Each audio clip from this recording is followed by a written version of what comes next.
అయితే ఇక్కడ ఒక 5% ఆఫ్ వైఎస్ఆర్సీపీ కార్యకర్తలు అయితే ఒకటి కోరుకుంటూ ఉన్నారు.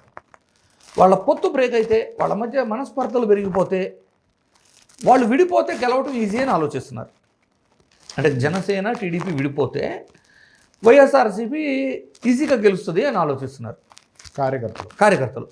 కానీ ఇక్కడ అంటే నాకున్న ఇన్ఫర్మేషన్ చాలా అంటే విశ్వసనీయతో ఉన్న ఇన్ఫర్మేషన్ ఏంటంటే, వైఎస్ఆర్సీపీ అధినేత అయిన జగన్ గారు కానివ్వండి, ప్రధానమైన నాయకులు కానివ్వండి, వీళ్ళంతా వాళ్ళు ముగ్గురు కలిసి ఉండాలని కోరుకుంటున్నారు.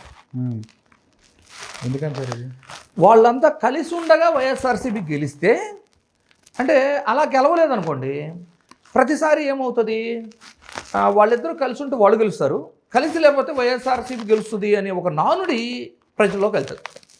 జనరల్గా ఏమవుతుంది, మీకు వైఎస్ఆర్సీపీకైనా టీడీపీకైనా 35% ఒక స్టాండర్డ్ ఓట్ బ్యాంక్ ఉంటుంది, వాళ్ళ హార్డ్ కోర్ అభిమానులు, సానుభూతి పరులు.